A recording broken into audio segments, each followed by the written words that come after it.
Hey, everybody. Just want to say happy 30th anniversary to a Goofy movie, and also I hope you're able to enjoy this Disney movie as I talk my head off about what I think is definitely a pretty good classic. Anyway, a Goofy movie is available to stream on the text I'm about to show you, and just remember that I have links for you to stream on. So just remember, I'm always willing to share links so that you can stream it for your convenience. And don't forget, I always share Amazon links in case you want to buy the DVD or Blu-ray. Do they have a Goofy movie on Blu-ray? I think I'll have to check. But anyway, hope you enjoy this take on a Goofy movie, and I hope you have fun listening to it as I had fun making it. Anyway, sit back, relax, and enjoy a Goofy movie. Welcome to Commentary Companions. I'm your host, Tony Garcia, and today, to celebrate the film's official 30th anniversary, I'll be doing a commentary on a Goofy movie, released on this day, April 7th, 1995. Man, it is so weird saying a Goofy movie is 30 years old. 30 years old. I mean, as a kid, a 30-year-old movie would have been like a movie from the 1970s, but nope, not anymore. Nowadays, a movie from the 90s is 30 years old nowadays, which means me turning 30 is inevitable. Very, very inevitable. I have such fond memories of a Goofy movie. I mean, every kid these days knows who Goofy is, probably, and I'm no exception. And I remember, I'd never really watched a Goofy movie in theaters, because remember, I wasn't even born when the film was released in theaters.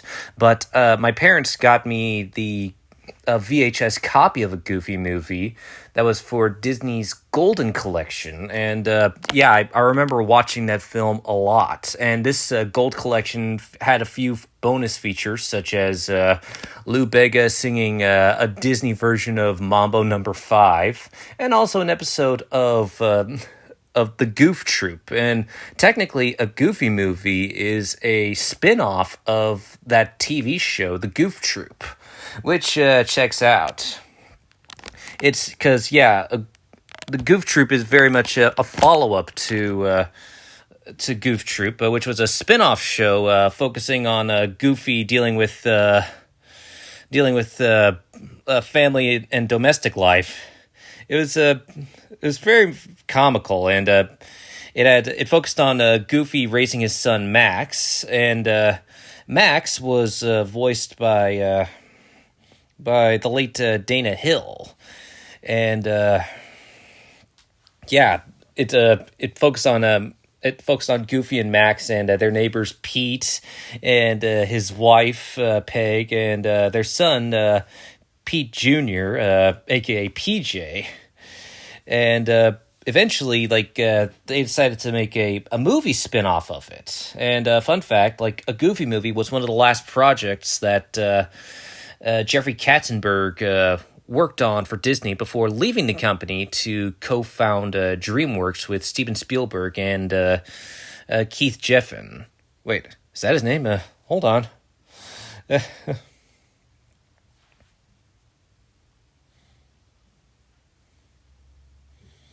Oh yeah, David Geffen. I'm sorry, I can't believe I mixed David Geffen up for Keith Geffen. Is there a Keith Geffen? Well, anyway, back to the subject of a Goofy movie. When the idea of a Goofy movie was conceived, the director Kevin Lima, his goal was to make a John Hughes movie in animation form, and part of the idea of a Goofy movie was inspired by kind of a generation gap. The idea was, it was actually inspired by one of Jeffrey Katzenberg's, his film came from Jeffrey Katzenberg, who was feeling distant from his daughter at the time. He decided to go on a road trip with her that brought the two closer together. And, it does feel relatable, and I do like that. Now, Max is voiced by two people, and Max's singing voice is provided by Broadway star Aaron Lohr. And, he was known for some of the uh, some of the stuff that Aaron Lohr has been in is well, he was on Saint Elsewhere as a kid, and he even appeared in Family Matters and The Wonder Years, and he was also in Rent, playing Steve. Rent was a musical by the late but great Jonathan Larson. And I guess Aaron Lohr's a pretty decent he's a good singer, and he's also married to Idina Menzel, a.k.a. Elsa from Frozen, which is kind of cool. And for the most part, Aaron Lohr does sound like Jason Marsden when he sings. And yeah, the songs are pretty catchy. Now, actually, the music is composed by Carter Burwell, and it was originally composed by Shirley Walker, but actually he recorded the score with Shirley Walker, and trying to find the lyricist who worked on the songs.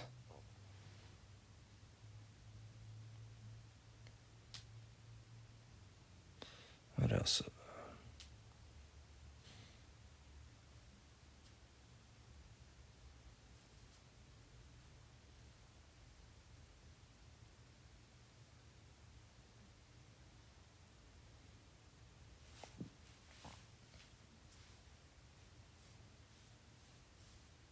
Nope, I can't seem to find the the lyricist.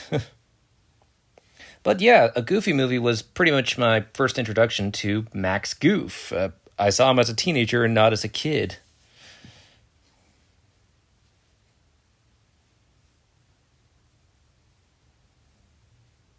Like father, like son.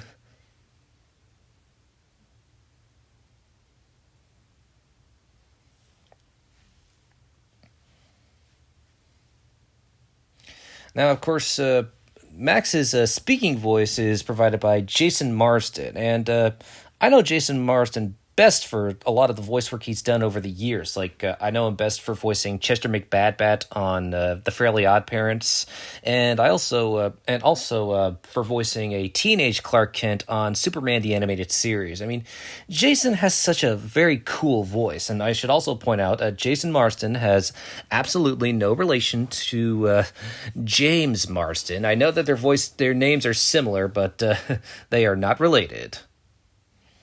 Also, yeah, Max's friend Bobby is voiced by Pauly Shore. I didn't know this, and fun fact, Pauly Shore asked to not be credited as his character because he didn't want Disney to over-promote him the way they over-promoted Robin Williams for Aladdin. And yeah, this is definitely a product of the 90s, because I'm sure most people, I bet you Gen Z and Gen Alpha don't know who Pauly Shore is. I mean, if you tell us, I mean, I don't even know who Pauly Shore is. He's just, just a third-rate celebrity at best. I guess that's pretty mean.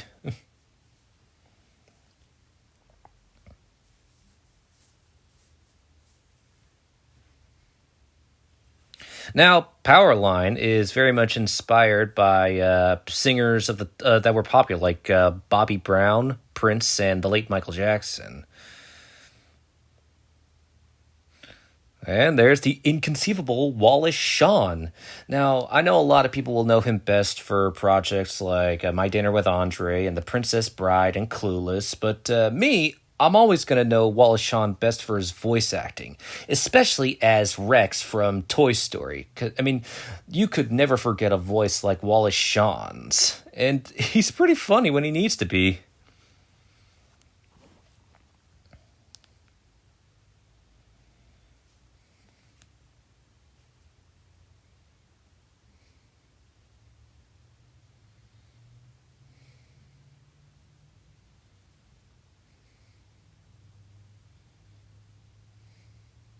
Also, yeah, PJ is voiced by Rob Paulson, a voice actor extraordinaire, and Rob voiced PJ on the Goof Troop and reprises his role here.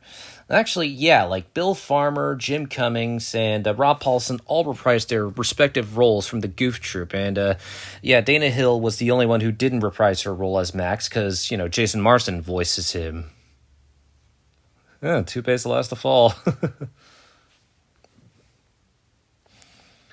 Now, Powerline is voiced by singer Tevin Campbell, and there was a rumor that Bobby Brown had done the original singing but had to be let go due to his substance abuse, but that rumor is nothing more than fake. It's not real, but he's voiced by Tevin Campbell. But I'm not going to lie. When I first heard, one time when I was listening to the Powerline songs, I thought that the guy was voiced by Michael Jackson. I mean, which sort of makes sense because, well, Tevin Campbell was pretty much a protege of Prince and Michael Jackson, and it makes sense. I mean, Tevin Campbell's voice is very similar to Prince and Michael Jackson. It's like a combo of both, if that makes sense, and it really does. It really does work. I mean, yeah, Tevin Campbell may not be relevant today, but hey, it's kind of cool knowing that his legacy is a Goofy movie where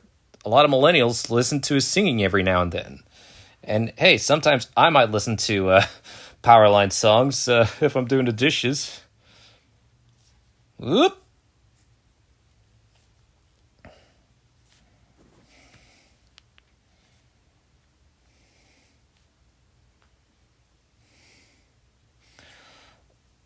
Yes, you're busted. Well, a fun fact, when Max is singing in the school auditorium, Roxanne's position changes from close to the stage to the back of the room. The reason the filmmakers did this was to give the illusion that all Max cares about is Roxanne and no one else. Uh-oh.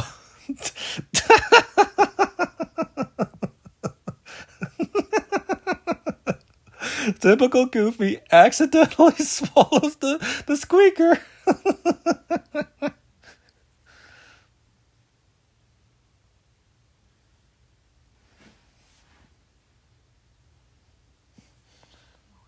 Just a nice reminder that Goofy is a good man. Or dog?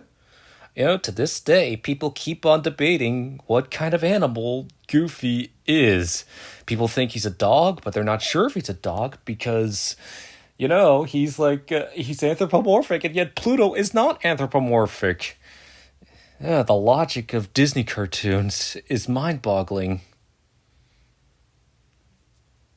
And I think Pete's supposed to be a cat? A very weird cat.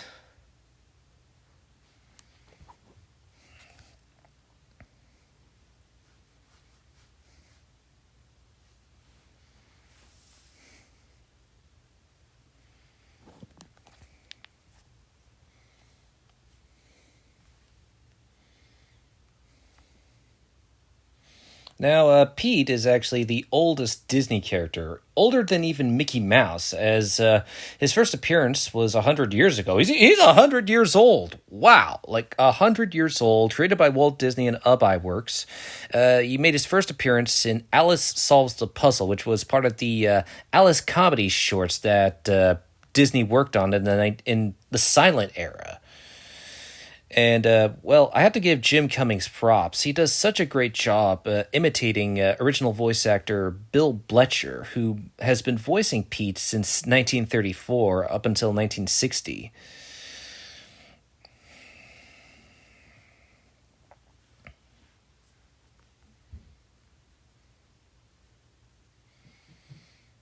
Yuck. Sorry, I could never get into Cheese Whiz.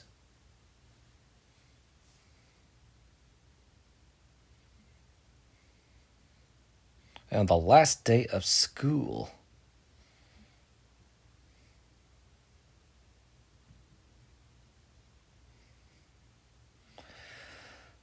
Pauly Shore gives a much better voice performance here than in Pinocchio. Skid, skid, skid, skid. Sorry, I had to say that.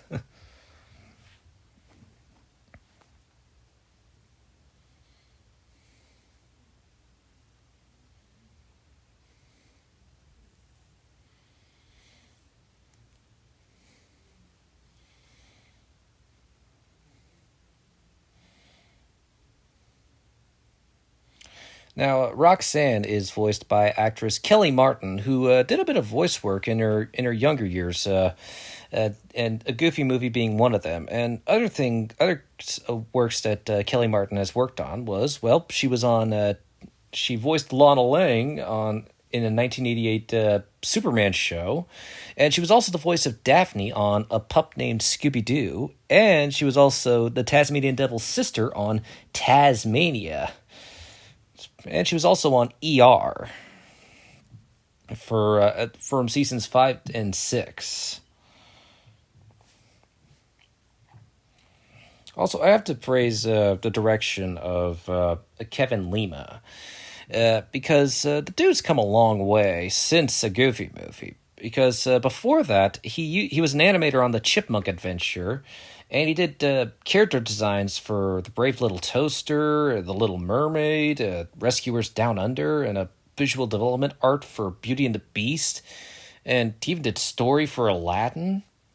And then he's just co-directing Tarzan with Chris Buck, and then Enchanted. The dude's like an unstoppable director. I mean, he's directed so many hits, and I'm glad to know that Goofy Movie and Tarzan and Enchanted are pretty much part of Lima's legacy in a way.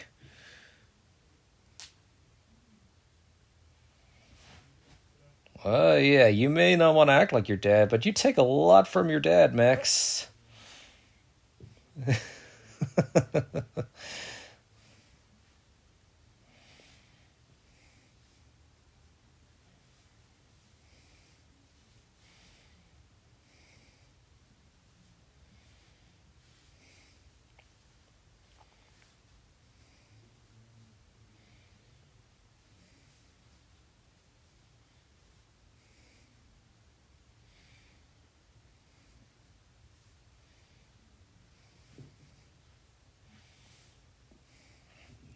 Now, Max's first appearance was in a 1951 short known as "Fathers Are People," and but he didn't have the name Max.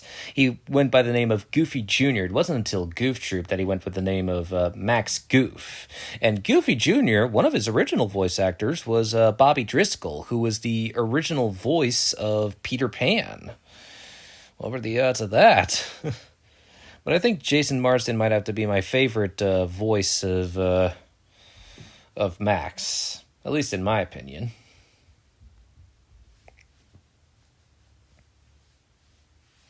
And here's a fun fact: while Donald Duck makes a cameo appearance in this movie, he was actually supposed to play a much bigger role as a travel agent, and like Goofy would be on the phone trying to get advice from his travel agent Donald Duck. And it's like then Goofy's like, "Can you speak up? I can't seem to understand you," because Donald Duck and it's typical gibberish. Wah, wah, wah, wah, wah, wah. It's a shame that that scene couldn't be used. Where'd she go? Ooh.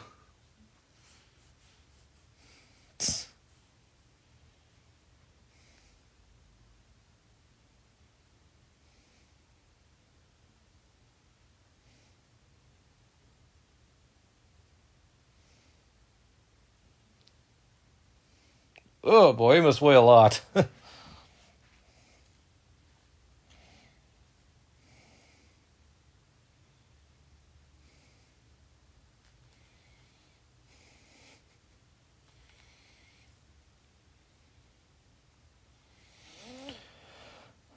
Now, Rob Paulson has admitted several times in interviews that he has never seen a Goofy movie in its entirety.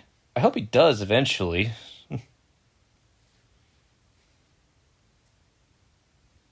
Also, Tevin Campbell only needed a couple takes to record the Powerline songs. That's pretty impressive, given all things considered.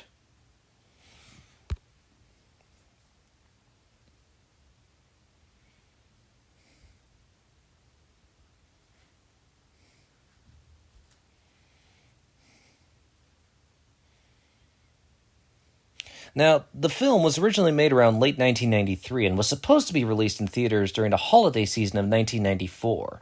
However, some production problems in France caused the film's release to be pushed back to 1995, while The Lion King was reissued to fill in for the film's absence.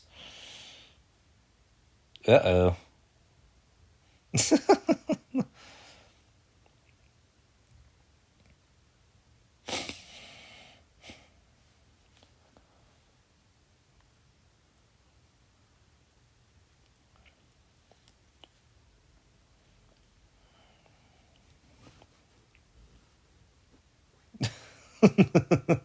Now, A Goofy Movie was jointly produced by Walt Disney Feature Animation, Walt Disney Television Animation, and Disney Movie Tunes, and with outsourcing to Walt Disney Animation France and Walt Disney Animation Australia, along with additional Disney Animation studios in Spain and Canada. So it is technically an international production, and for the most part, the animation looks great for a feature-length film. I mean, for an animation provided by a studio that's used to doing television, it really does hold up to this day, 30 years later. It looks really great. It may not be Beauty and the Beast and Lion King levels of great, but it's still great animation in my opinion.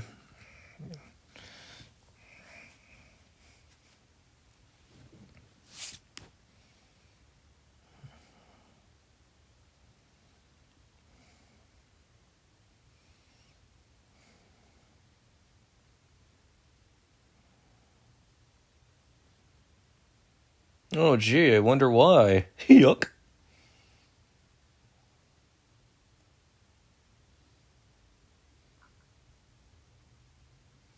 Oh boy. The old reverse psychology trick.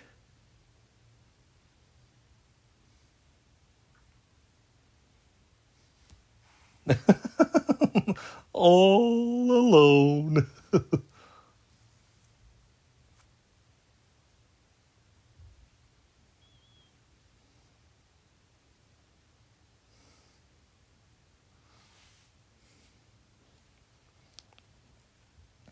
I guess I should also point out another fact. This is kind of a very yucked up fact. See what I did there? Yucked up. Well, anyway, now Jeffrey Katzenberg tried to meddle with the film as usual, and wanted to replace Bill Farmer with Steve Martin as the voice of Goofy, because I mean, it was the '90s. By the time of Aladdin, it became the norm to pretty much put celebrities voicing characters. So imagine Steve Martin voicing Goofy. I mean, I certainly can't. He just didn't want to have Goofy sound like Goofy, and the filmmakers were horrified by this idea, and they knew this was a horrible idea, and so Bill Farmer decided who has been voicing Goofy since before Who Framed Roger Rabbit, has been pretty much did an entire recording of the movie in his regular voice and not the Goofy voice. When Jeffrey Katzenberg listened to Farmer's non-Goofy voice, it's like Katzenberg realized how big of a mistake it was, and so at Mike Eisner's insistence and the assistance of Roy Disney, Bill Farmer decided to, just it was like all right, speaking in the Goofy voice. Fun fact: Roxanne's father is voiced by director Kevin Lima. Yikes! Dude should hit the gym.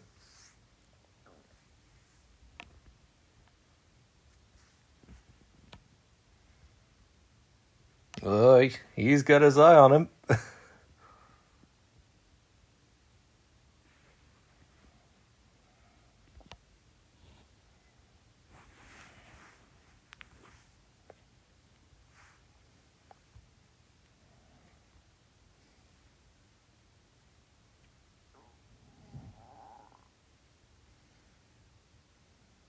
Also, it's kind of cool knowing that a Goofy movie was Kevin Lima's feature film debut. I mean, you can never tell that this is a debut feature, but it's done very well.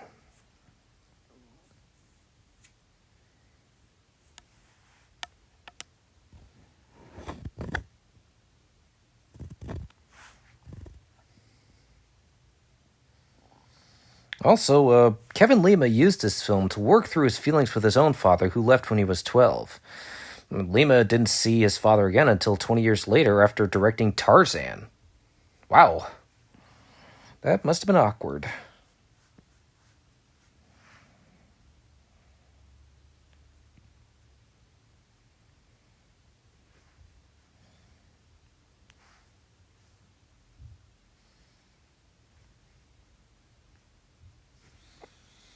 Ugh, you're sealing your fate, Maximilian.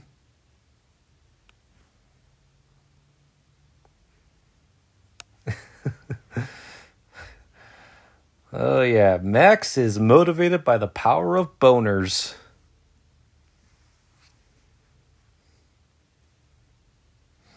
Now, Goofy's car is an AMC Pacer. The elementary school that director Kevin Lima attended was located around the corner from an AMC dealership. Hey, let's play a game. Take a shot every time I say Disney or Kevin Lima. Actually, you know what? Don't do a drinking game of a Goofy movie. I am not going to encourage alcoholism.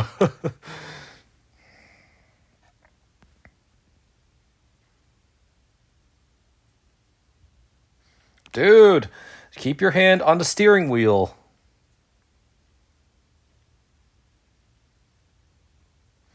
Now, one of the storyboard artists for Goofy Movie was Carol Holiday, and she later became one of the directors for Mickey's Twice Upon a Christmas.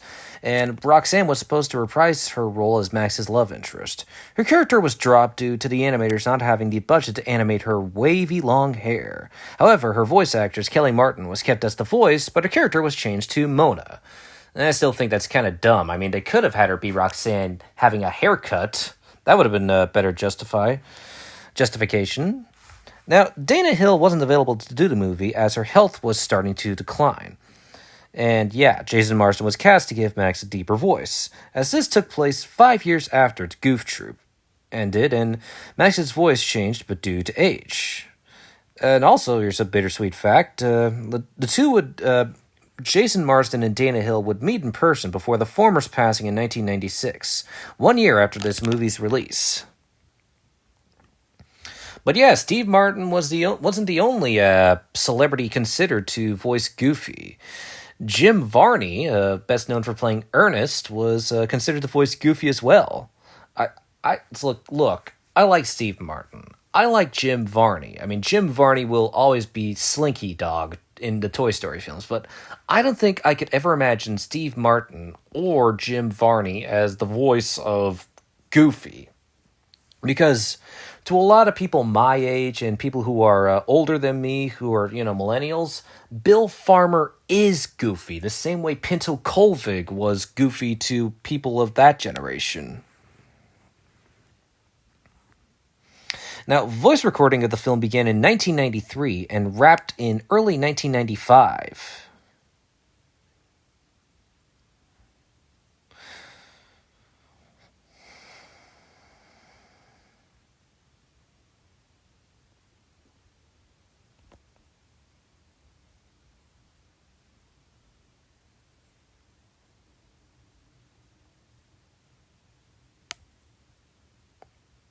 Also, fun fact about Powerline, one of his original names was Deep Freeze. Also, this was actually Jason Marsden's first animated feature. And if you love Turning Red and are like the generation gap in the Turning Red film, well, director Domee Shi, who directed Turning Red, said she was inspired by a Goofy movie for the story of her directorial debut, Turning Red.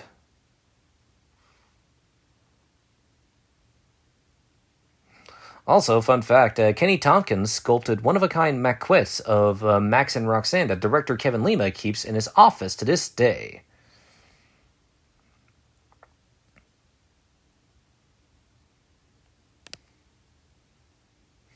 Now, Jason Marsden was present when director Kevin Lima was scrutinizing over the level of vibration when the name Goofy slams into the title.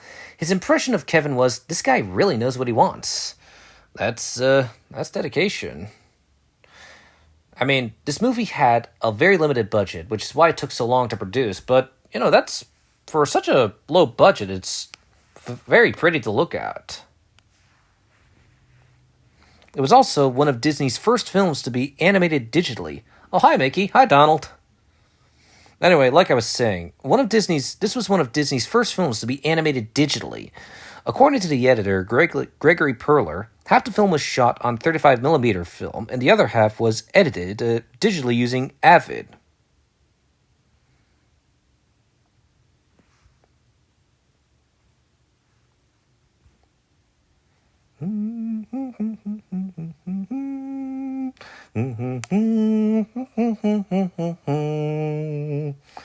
Yuck it. I love this. I love these songs. Ah, a zombie!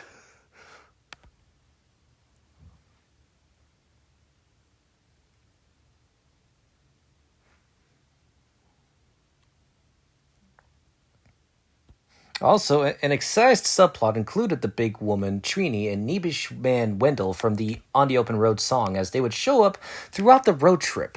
One scene had Goofy accidentally getting hooked onto their car and dragged through a bridge and other things. Early in production, there was a running gag where Trini would inadvertently get beaten up through Goofy's antics, but it was dropped for being unfunny and misogynistic after reviewing the first demo reel. Yeah, eyes on the road.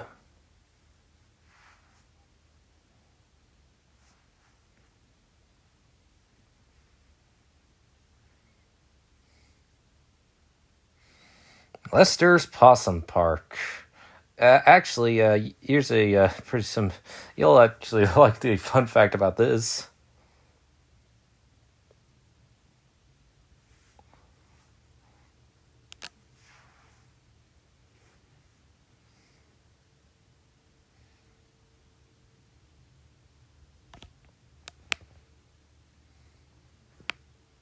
That guy looks like he hates his job. My wife left me with my best friend. Now, Lester's Possum Park was inspired by a Disneyland attraction, the Country Bears Jamboree. That adds up. I wonder if the Country Bears Jamboree is still at Disneyland. I mean, I wouldn't know since I've never been to Disneyland, but I hope that changes one day.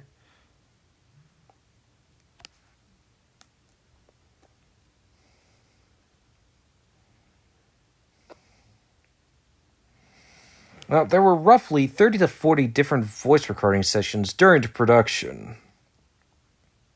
Also, in the United Kingdom, a Goofy movie aired with the Mickey Mouse cartoon Runaway Brain. That's cool. Now, most of the kids were based on the types the filmmakers knew in high school. For example, director Kevin Lima knew a kid who wore a Star Trek shirt to school. And the movie's songs were recorded first.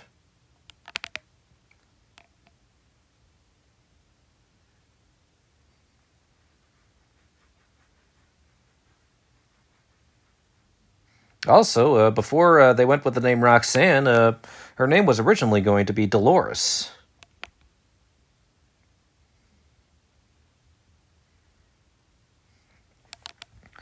Now, Disney initially wanted Bill Farmer to change the voice of Goofy to make him sound smarter and more serious, something that actually has been done in the animated shorts released in the 50s and 60s that featured Goofy. Farmer, confused by this, did an attempt at it, but since it was so poorly received, was told by Disney to continue doing the usual Goofy voice. Now, the director of The Brave Little Toaster, Jerry Reese, was the original director, but after he left, Kevin Lima took over.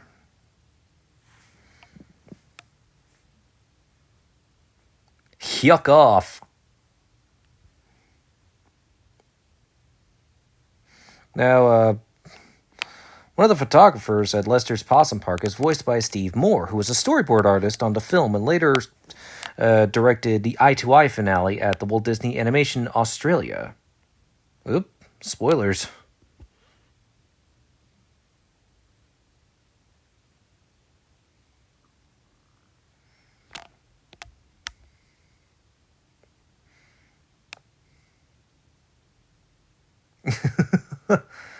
If it was possible, Max would totally die from embarrassment.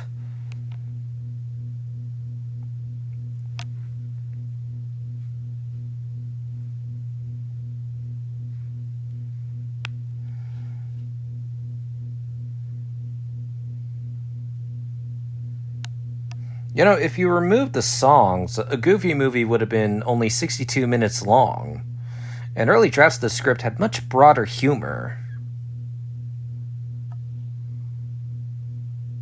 What a weasel.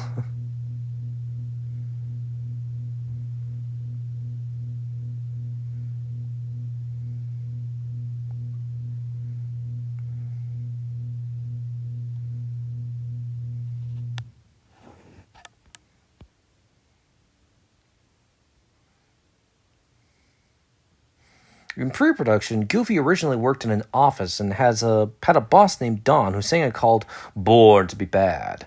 This was cut from the final version.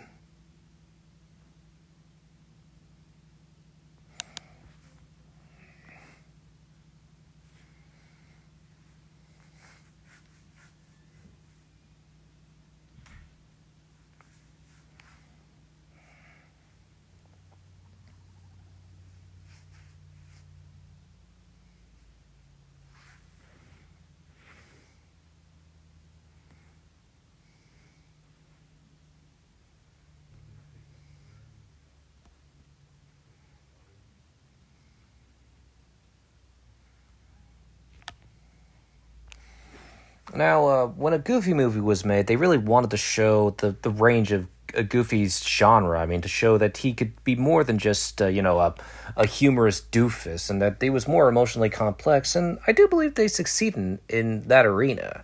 This might be one of my favorite depictions of Goofy as a single father. I really do like it.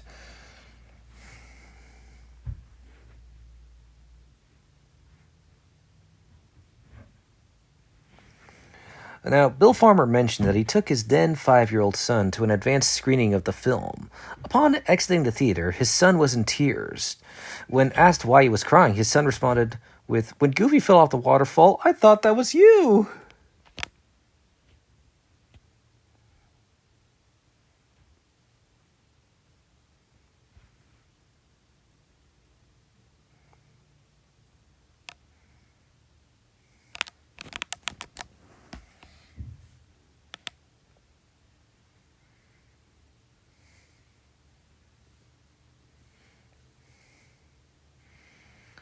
Jeez, with a trailer like that, you have to wonder if Pete is compensating for something. I mean, cool as that is, that's kind of overkill. I mean, 2 swimming pools?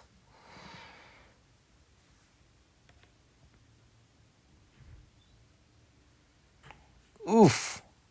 Also, fun fact: before Jim Cummings reprised his role as Pete, Pete was originally going to be voiced by Earl Bowen, who played Dr. Silverman in the Terminator films. Now, now Pete was supposed to play a much more antagonistic role in a Goofy movie, in which he would constantly be in a truck, constantly stalking Goofy and Max, kind of like in the Steven Spielberg TV movie Duel. I mean, that definitely would have been intriguing.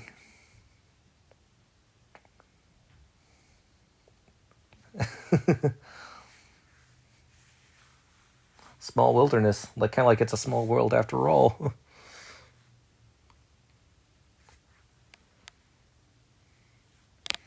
Yeah, got the moves like PJ.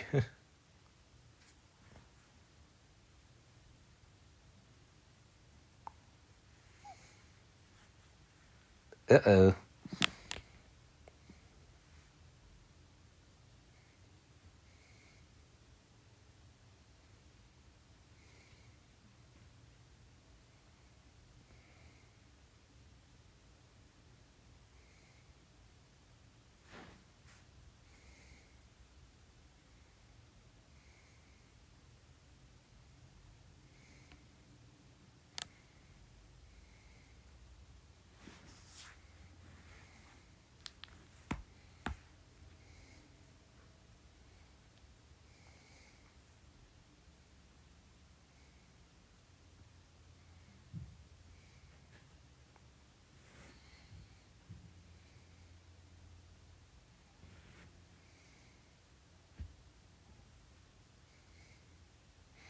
Oh, what an echo.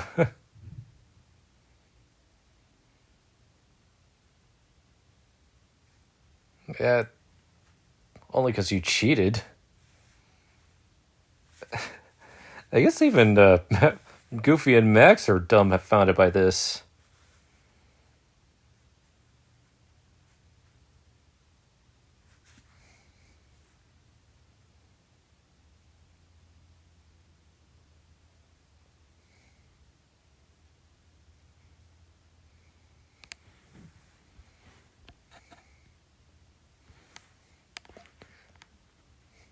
I really do like these moments where Bill Farmer has to make Goofy assertive and abrasive. It only adds more to the comedy. And now I know that Max can also be as short for Maximilian. It makes you wonder, when a person is named Max, is it a nickname for Maximilian or Maxwell? Imagine if Maxwell Smart from Get Smart was his full name was actually Maximilian Smart.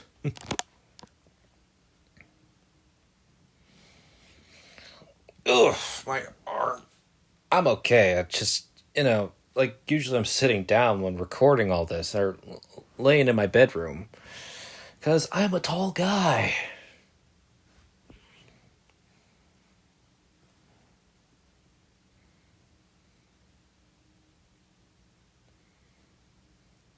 Oh no, not the steak!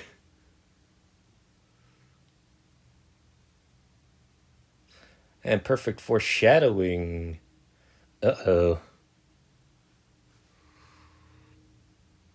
Now, Bigfoot is voiced by Frank Welker. Now, of course, I don't need to say much about Frank Welker, but voice actor, best known for voicing Fred and Scooby Doo on Scooby Doo, and also Megatron, Dr. Claw, typical stuff like that, and various animals.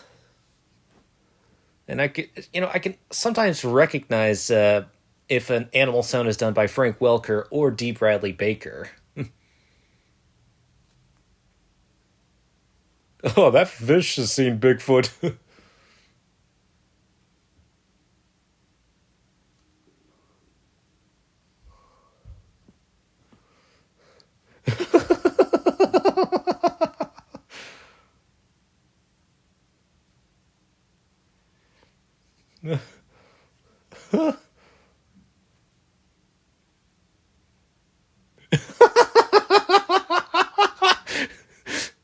Yeah, GTFO.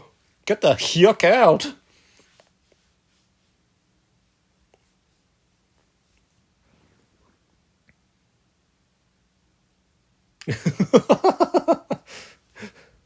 At least it's not every goof for himself.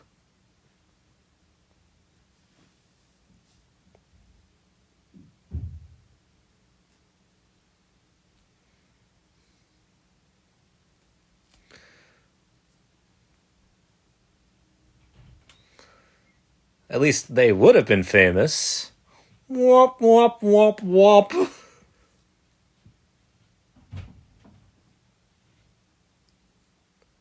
Oh no. And he has the keys. Oh, that Bigfoot is a dick. At least he likes to go by Bigfoot and not Sasquatch. And now a word from our sponsor, Sasquatch. Welcome back. Nope. Wow, I think he's lucky to find socks that could fit those big hands.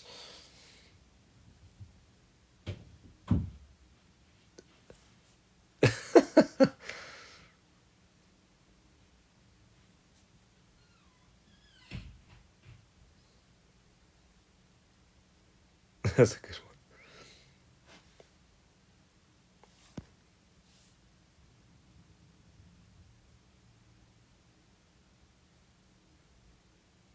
Uh-oh.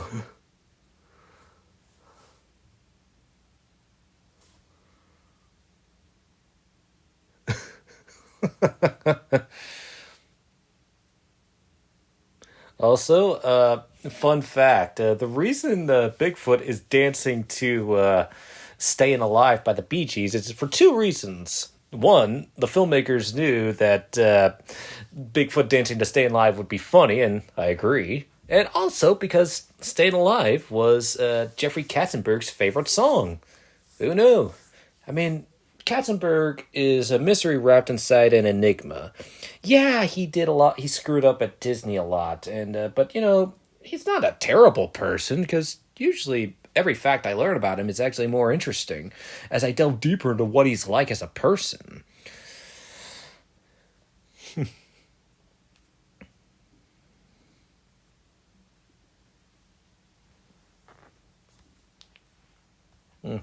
Hi Dad Soup could come out in two ways. Hi Dad, as in hello, or hi Dad, like hi. You're high, Dad.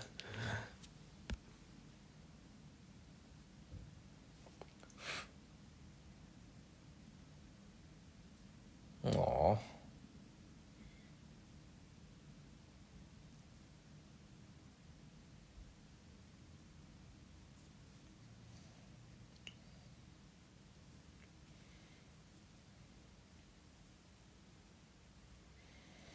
Fun fact, the UK Ireland VHS release of a Goofy movie had a mini comic book of the first 14 pages of the French Goofy movie graphic novel translated to English. Yeah, France released a graphic novel of a Goofy movie.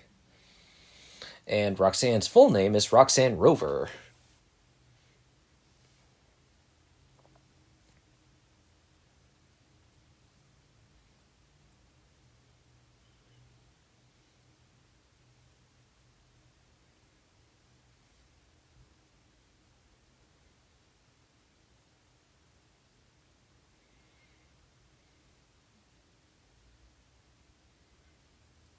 Aww.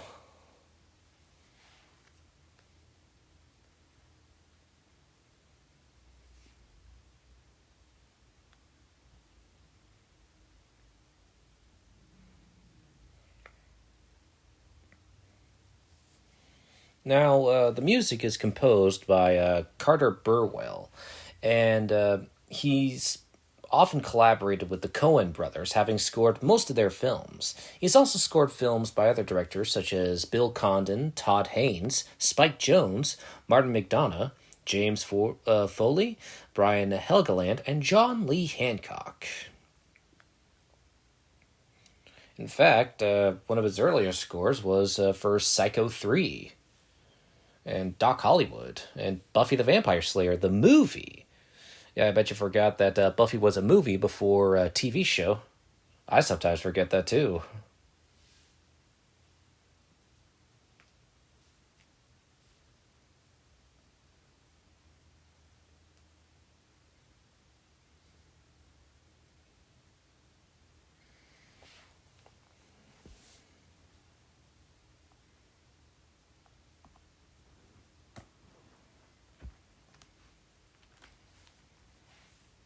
Yeah, what difference does it make? She's never seen it till House of Mouse.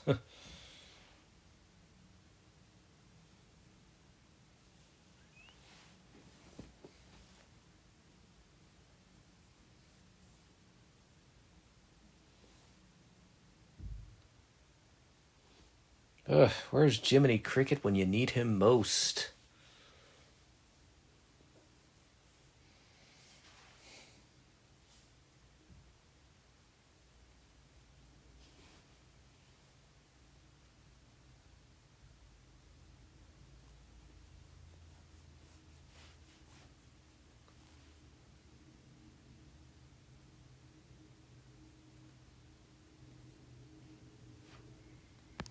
Ugh, well, it's funny. Every time I have to deal with a broken colored pencil, I usually use the tip 2 to try and salvage it. Happened to me more times.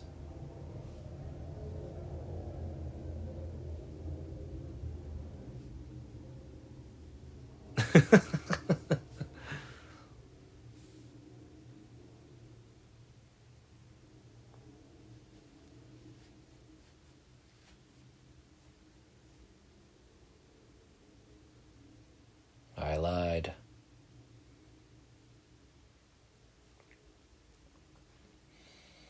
One thing I'd love to debate, that I would love to debate with you, the audience, if you're listening to this, is kind of an interesting question. Now, the essential part is that Max purposefully changed the map to go to Los Angeles to the Powerline concert, which is the wrong thing to do. But imagine if Max hadn't had done that.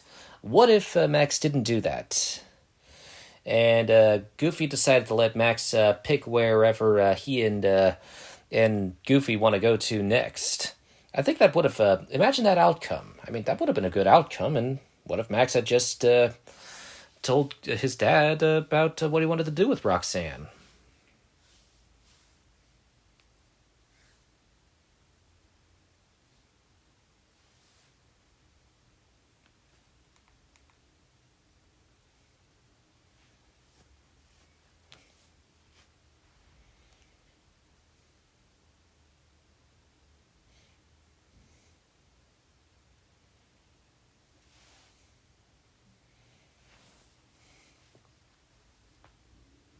Yeah, I mean, if imagine if Max hadn't, altered the map.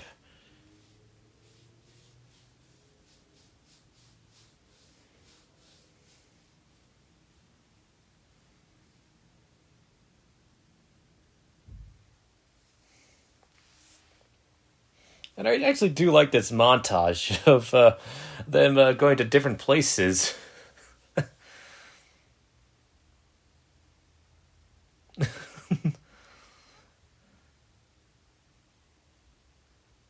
Oops. And it actually helps them bond closer. Oh, you're looking very green, Goofy.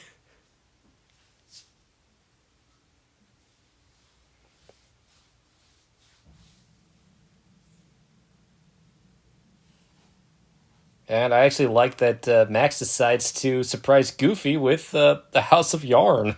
That's actually sweet of Max.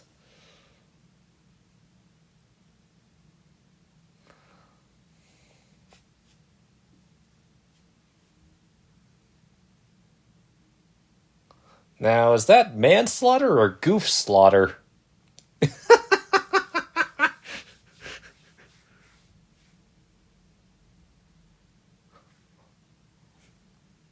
Whoa.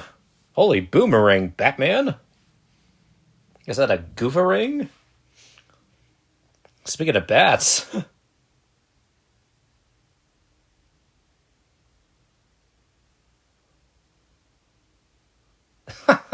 That's nice.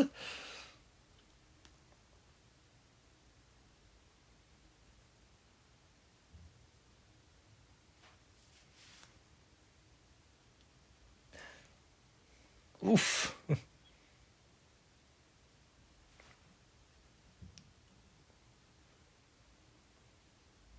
That looks like a very nice gimmicky motel with a water bed. I mean, I would love to visit a Neptune Inn. I kind of wish it was real. And I like that the lamp references Little Mermaid.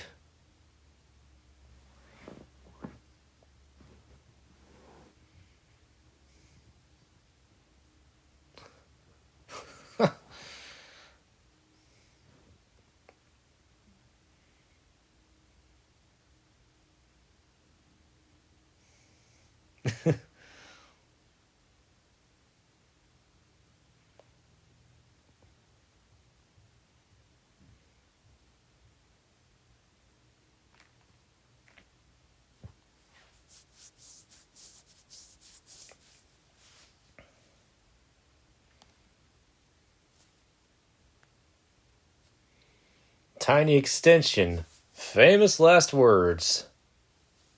Yeah, tiny.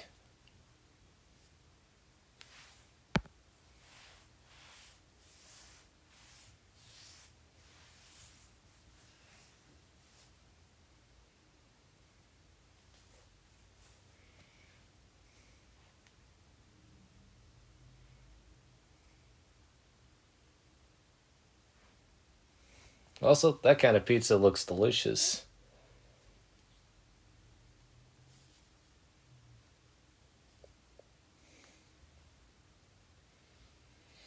It's been a long time since I've been in a hot tub. I think 10 years. Yeah, almost 10 years.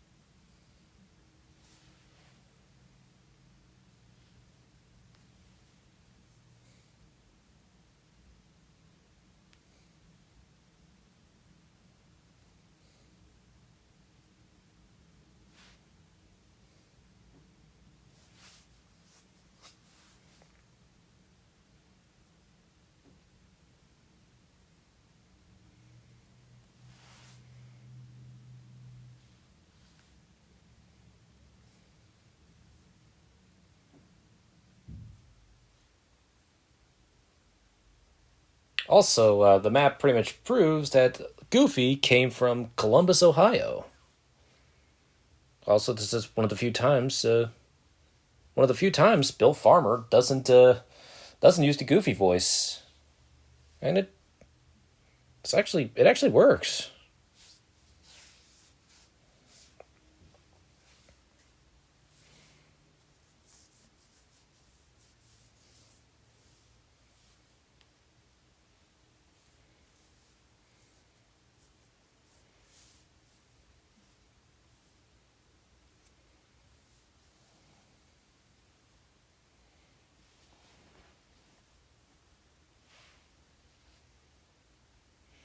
Also, yeah, this is definitely a product of 1995 because this was back before Google Maps, which ironically I rely on.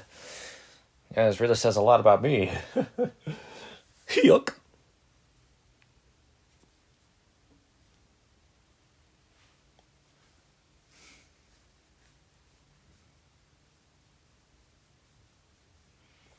Oof.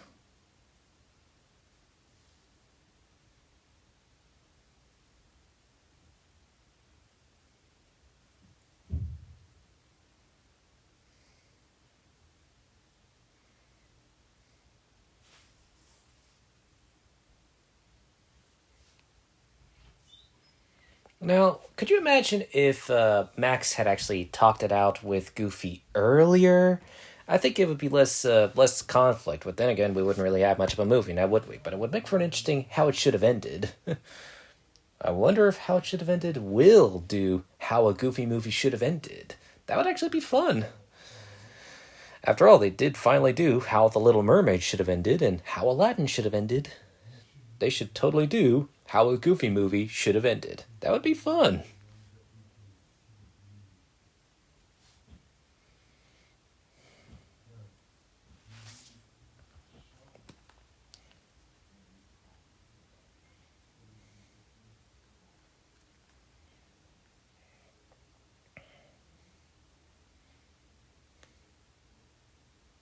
A junction conjunction.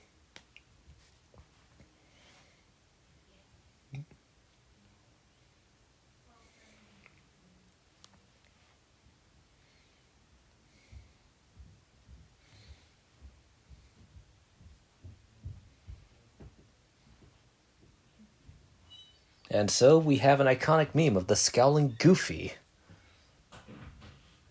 Also, Kevin Lima has denied the rumor that Bobby Brown was originally set to voice Powerline and recorded some songs for the character but was fired due to substance abuse issues. The rumor that some of the songs Bobby did for the movie were revamped and ended up on his Forever album is also untrue.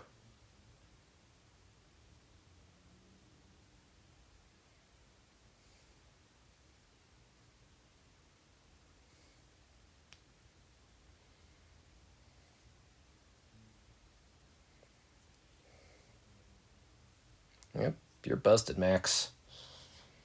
You yucked up.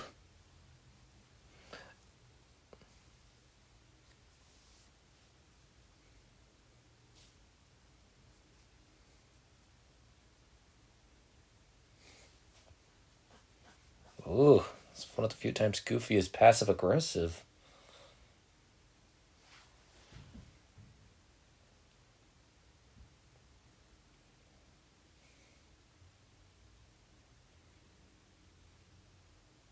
Uh-oh.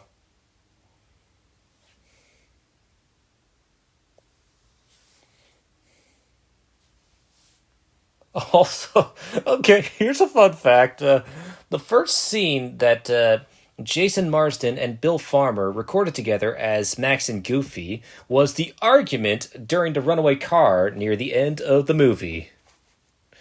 Who would have guessed?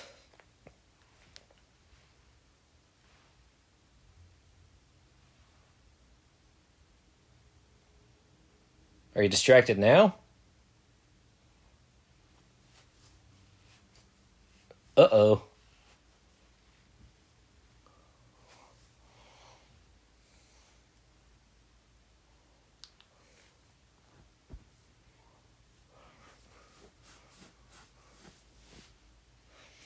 You know, if those logistics of the runaway car happened in real life, Max and Goofy would be dead. They would be yucking dead from either the car crash or from drowning.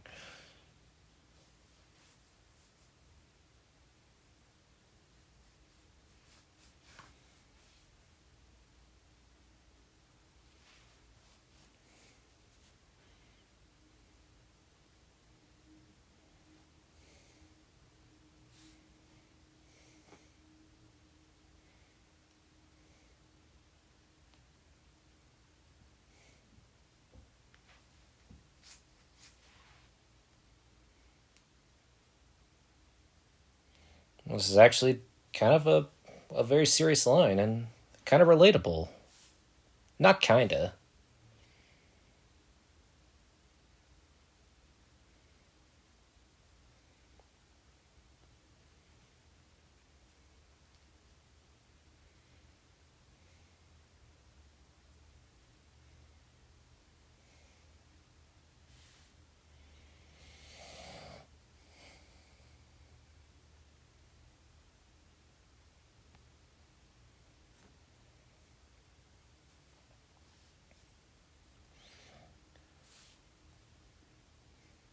Not gonna lie, it's like I think a lot of a Goofy movie has the best songs, in my opinion. I mean, they're not like they may not be like Beauty and the Beast and A Whole New World and Hakuna Matata, but I like them. I like them fine. I mean, Nobody Else But You is definitely one of my favorites. I like listening to it.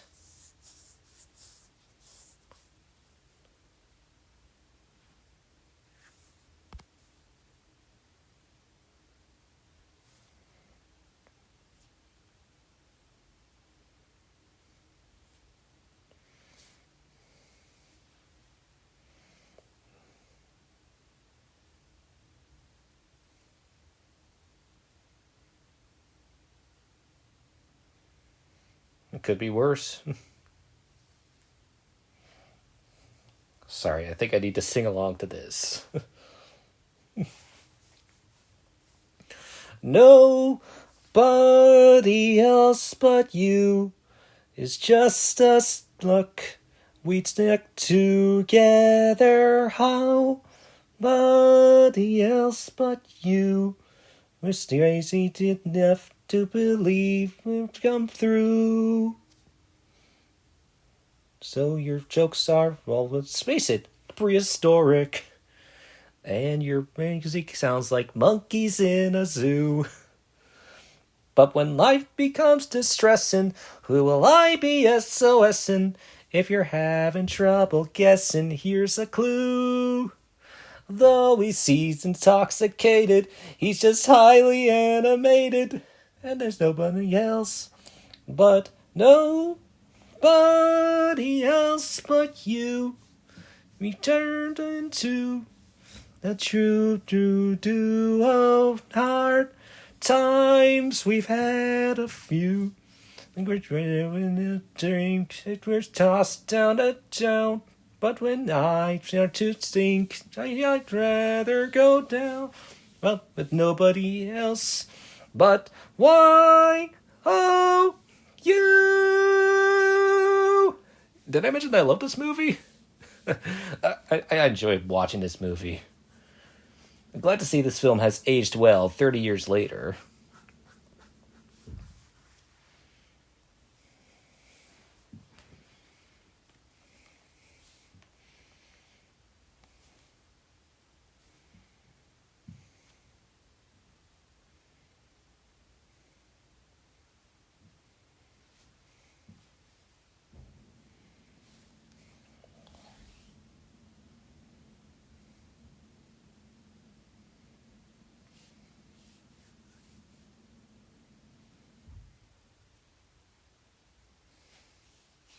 because a calamity is upcoming.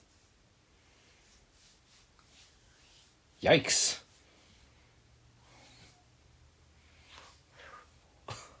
If you want me to sing along to more of the songs in Disney films, I'd be happy to do that.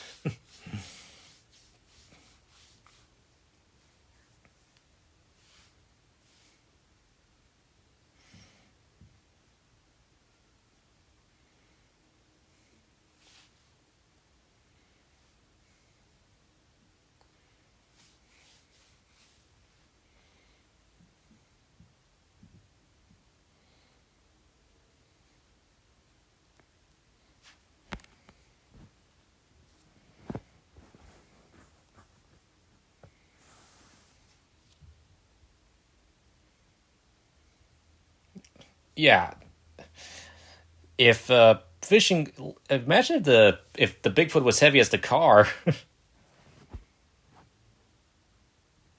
Oh, thank goodness for a parachute.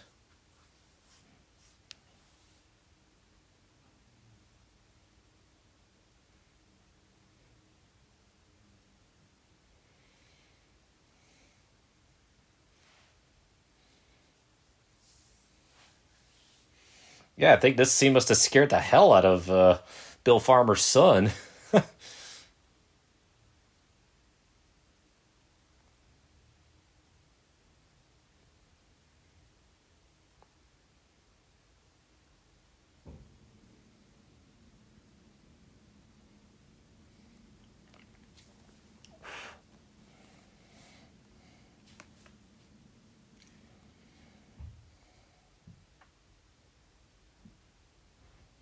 Hell, he made it.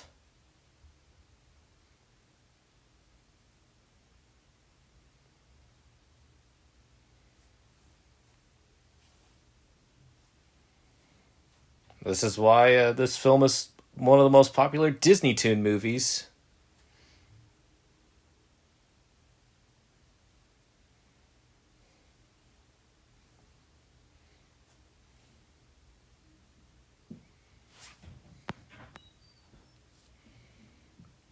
Also, yeah, the eye to eye sequence might be one of my favorite scenes from a Goofy movie. It has the perfect transitions and scene transitions, and it's such a upbeat song. And I'm not gonna lie, when I first heard after rewatching a Goofy movie one time, and I heard Powerline's voice. I mean, yeah, I thought I thought Michael Jackson was the singing voice of Tevin Campbell. I mean, of Powerline. I'm such a klutz when it comes to mixing up voices.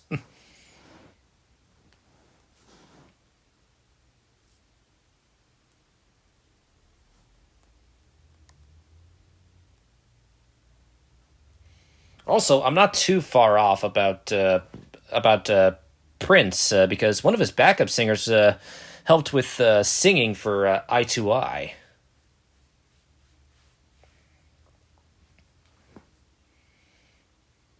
Oh man, that face Goofy made looks like the face he made when he conceived Max. Too dark.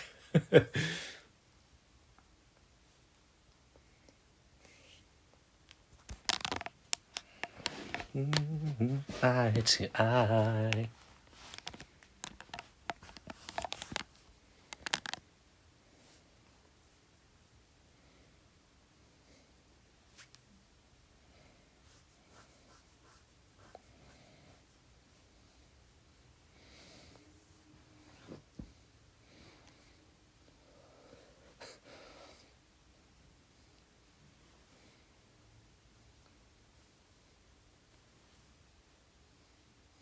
Yep, the perfect cast makes for some convincing choreography. I like that Powerline was willing to go with it.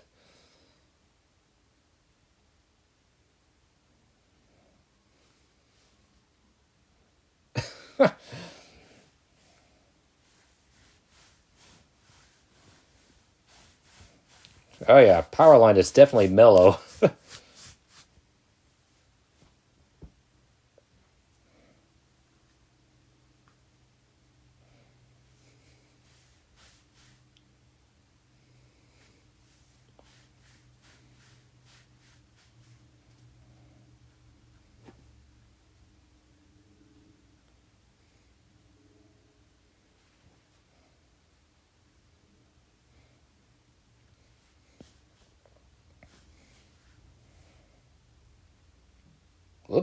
Zing.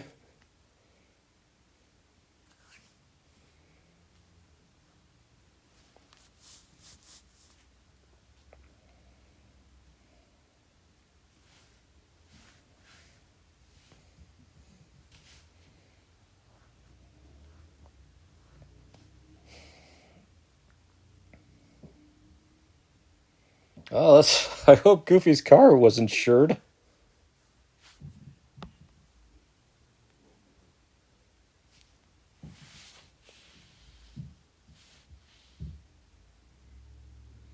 Because if she did, she would actually star in the sequel.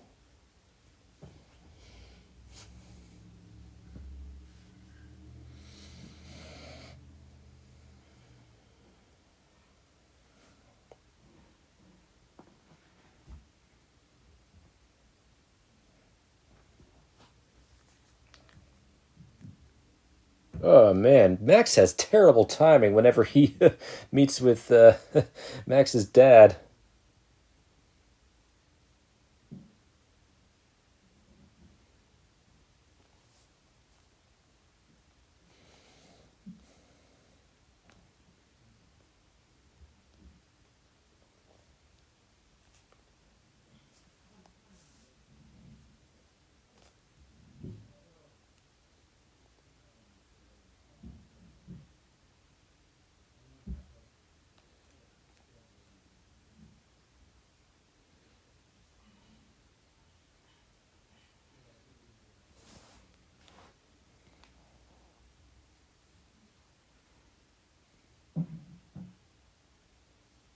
Oh, who knew she likes a man who can laugh?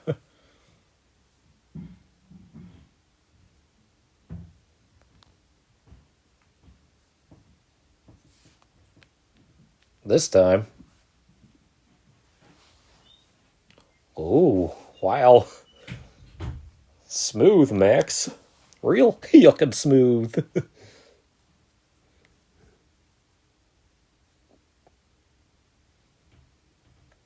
And of course, this wouldn't be a Goofy cartoon without Goofy doing his signature holler. And Bill Farmer does a good Goofy holler. Better than I could. Oh boy, I hope Roxanne's family has good house insurance. Wait, his shoes came back on?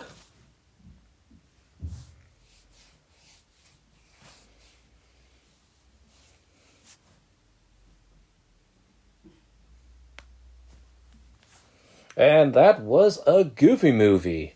Pretty much, for a film that was released 30 years ago, the film holds up exceedingly well. I mean, there's a reason that it's beloved by so many millennials, especially by like my friend Dino Sensia. He talks about Bill Farmer and Goofy a lot, and I don't blame him. I mean, the film is really great, and it's really great to look at this film after the film was released 30 years. I mean, it's definitely one of the best of the 90s. It may not be up there with The Lion King and Aladdin, but it's still a very enjoyable film, and it's I can see why it has that cult following. So, yeah, Goofy movie. Happy 30th anniversary to that film. Anyway, before I go, I just want to give a shout out to my friend Dino Sensia. Dino is the host of the Dino and Dino show on Golden String Radio. You can listen to his podcast every Monday and Thursday from 6 p.m. to 8 p.m. Eastern Standard Time. Just wanted to say that before I go. But anyway, thanks for listening to my commentary companion about a Goofy movie. Hope you all enjoyed it. Be sure to like and subscribe. Don't have a good day. Have a great day.